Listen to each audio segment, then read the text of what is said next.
Welcome into Steelers Talk. I'm your host, Jack Sperry. Today we've got a bunch of great Steelers news and rumors coverage coming your way on today's program. First up, the latest surrounding Aaron Rodgers. There is even more evidence from people that are close to Aaron Rodgers that Aaron will be signing with the Pittsburgh Steelers very, very soon. We'll start our show with that. Then there's some more outrage on Steelers Twitter following something that came out about Mike Tomlin's role in the Steelers organization that I think is completely ridiculous. Then we'll finish up today's show with a veteran defensive tackle who is now begging the Pittsburgh Steelers to sign him in NFL free agency. I'll let you guys know who that veteran defensive tackle is later in today's show. But first, make sure you guys give me a follow on X if you haven't already. At Jack_Sperry on X. Greatly appreciate your guys' support. I put out all my Steelers content out on there. We're also going to be putting out a bunch of video stuff on there throughout the weeks and months ahead, heading into the 2025 season. And I'll say this, everyone who follows me on Twitter today at Jack_Sperry is going to get a shout out on Thursday's Steelers Talk live show. So thank you guys so much for your support. Make sure you click that follow button at Jack_Sperry on Twitter. And with that, let's get into our coverage of the news and rumors today. First up, Aaron Rodgers. And there are now multiple people that are close to Aaron Rodgers that are confirming or at least anticipating that he is going to sign with the Pittsburgh Steelers very soon, either before or just after the start of Steelers OTAs. Let's start with Green Bay Packers head coach Matt LaFleur, who is obviously close with Rodgers, being his head coach there in Green Bay for many seasons, had to say about the prospect of Rodgers joining Pittsburgh. I just can't see him not playing the game of football this year, and Pittsburgh obviously makes the most sense. I know that in our discussions over the years, he's a guy that has had as much respect for anybody as he does for a guy like Mike Tomlin. I could certainly see that coming to fruition here pretty shortly. So Matt LaFleur thinks that he's going to be going to the Pittsburgh Steelers. And then Rodgers' biographer, all right, Ian O'Connor, he's done a bunch of different biographies on like Coach K, on Bill Belichick, Aaron Rodgers, Derek Jeter, and more, said that he thinks that he is going to sign with the Pittsburgh Steelers very soon here. This is what O'Connor had to say about the four-time NFL MVP. I'm not doing consistent day-to-day reporting on his life, but I have occasionally reached out. The sense I got was I think I have a pretty good sense of what his personal issues are, and I don't think it's something that would prevent him from playing football. I just think verbally behind the scenes, not that he guaranteed it, but he's told the Steelers, listen, I'm going to play for you. I just don't want to go there and then miss part of mandatory minicamp because of my personal issues. I'm pretty sure they're going to be solved by the end of May, at least in my satisfaction, where I can give you my all. So that's where I think he is. Now, just so you guys know, Steelers OTAs do begin next week, Tuesday on May 27th.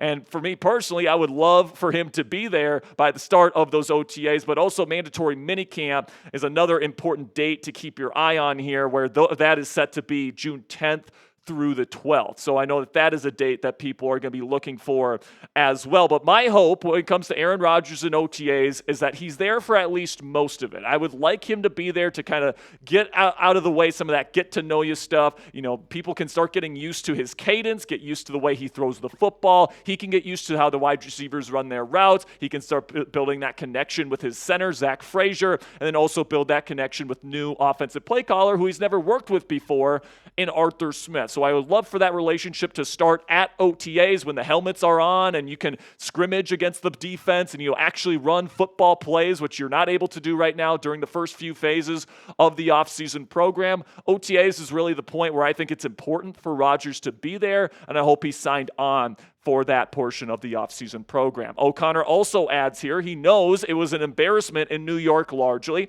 and he's the face of that embarrassment. Whether that's fair or not, that's the case. It may be me as an optimist, but I think this is going to work out. Do I think the Steelers will win the Super Bowl next year? No. But if you told me 11-6 with at least one playoff victory, I think that's realistic. And I've been saying on the show for weeks, guys, that I also think that is a realistic outcome for the Pittsburgh Steelers if they sign Aaron Rodgers. I mean, this team went 10-7 and made the playoffs with a combination at the quarterback position of Kenny Pickett, Mitch Trubisky, and Mason Rudolph with Matt fucking Canada as the offensive coordinator. All right? This team is way better than that team was. And if Rodgers is even just an okay starting quarterback next year, let alone a good one, I think they're going to win double-digit games next year as long as TJ Watt stays healthy. That's very, very important. But I do think that they'll once again be a double-digit win team. They'll make the playoffs. And with Rodgers, I think they have a better chance of winning a playoff game than they have in recent seasons with guys like Mason Rudolph and Russell Wilson starting playoff games for them. But let me know what you guys think down there in the comments section. What's the percent chance of 11 wins and a playoff win with Rodgers as the Steelers starting quarterback this year? Put it on a scale of 0, meaning no chance they get there, to 100, meaning they're definitely getting 11 wins and they're definitely going to win a playoff game with Aaron Rodgers as their starting quarterback this year. In just a second here, I'm going to tell you about our sponsor today at Fanatics. This is going to be the pinned question on today's show. So while I'm talking about Fanatics today, go down there in the comments section and let me know what the percent chance is the Steelers win 11 games at least and win a playoff game with Aaron Rodgers as QB1. And with that, let's have word from our sponsor today at Fanatics. And Derek Harmon out of Oregon is this team's first-round pick for the 2025 season. If you guys want to get his jersey today, number 99, it's a very handsome number right there. You can go to chatsports.com/Harmon to pick up your DH99 jerseys this afternoon. Also, we get a part of the proceeds here at Chat Sports for every single purchase that is made when people click on the link, chatsports.com/Harmon. So that link is in the comments and description of today's show. So all you have to do is click that link, make a purchase, and not only do you help yourself out by getting a brand new Steelers jersey, you also help us out here at Steelers Talk by helping us out financially at least a little bit. So we appreciate your guys' support. Chatsports.com/Harmon to get your new Derek Harmon Steelers jersey in your closet today. So now let's move on to a statement here from former Pittsburgh Steelers backup quarterback Charlie Batch, who thinks that Mason Rudolph has a leg up over Aaron Rodgers, even if the Steelers sign Aaron Rodgers this offseason. Completely ridiculous, in my opinion, but this is what Charlie had to say. He does have a leg up as it relates to learning the offense because he's been here for the last couple of months. I think the longer it goes towards training camp, I think you have to give the edge to Mason Rudolph because that means he knows the system a little bit better than what Aaron Rodgers does. And I hate to break it to you, Charlie. I know Charlie's a big Mason Rudolph fan because he did play with him for a little bit there here in Pittsburgh. He's a big fan of his, and he wants him to get a chance. But if Aaron Rodgers signs with the Steelers, there's no chance that Mike Tomlin is opening up this competition where Rudolph has any shot at winning the Week 1 job. Now, maybe if Rodgers sucks, Rudolph can get in there, or if Rodgers gets injured, then Rudolph would get his chance. But make no mistake, guys, if Aaron Rodgers signs with the Pittsburgh Steelers, Mike Tomlin has pretty much guaranteed him the starting job, and this isn't even going to be a competition. Rudolph will be the backup. And it even seems like Mason Rudolph knows that Rodgers is coming here to Pittsburgh. He had an interview today on Mark Kapoli's podcast where he pretty much said, the team has pretty much told me what they're going to be doing. This is what Mason had to say. I assumed they were going to sign people and add to the roster because they always go to training camp with 4 quarterbacks. I knew that going in. I am going to respect the privacy of what Omar Khan told me specifically. That's for him to decide when or whatever they add a 4th. So apparently Omar Khan and him have had specific conversations about which quarterbacks they're thinking about adding to this team. And, with all that said, I do think that I'm happy that Rudy is here. I think that he's a good backup quarterback. He showed in 2023 that in a pinch, you can trust him to come in and you can win some football games with Mason Rudolph. But the idea that he's going to go toe-to-toe with Aaron Rodgers, a 4-time NFL MVP for the starting job here in Pittsburgh in an open quarterback competition, there's multiple aspects of that are just unrealistic to me. And I do think that Rudolph will probably end up just being the true backup quarterback here in Pittsburgh for 2025. And if you don't believe me, you can just look at the numbers here, guys. Between Aaron Rodgers and Mason Rudolph, Rodgers had the far better big-time throw percentage. He had the higher touchdown percentage, the far lower interception percentage. Rudolph almost had a 4% interception percentage last year in Tennessee. And then the quarterback rating was higher for Aaron Rodgers. And by the way, this was a year where people were saying Aaron Rodgers stinks and can no longer play football. And it was still far and away way the better season compared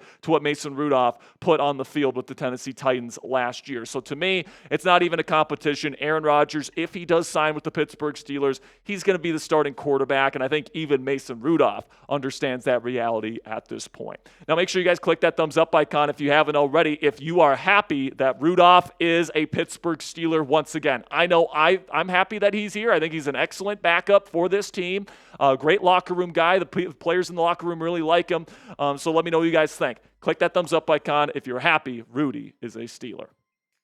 So now we'll shift our focus here to the newest outrage on Steelers Twitter here, where it was announced and it was kind of leaked out there that Mike Tomlin has full control of football decisions when it comes to the roster with the Pittsburgh Steelers, and Art Rooney II doesn't really meddle with his decisions with the team. He trusts Mike Tomlin to make the decisions, and I'm seeing a lot of people on Steelers Twitter being like, oh, Art Rooney is letting Mike Tomlin bully him or push him around or, run his football team.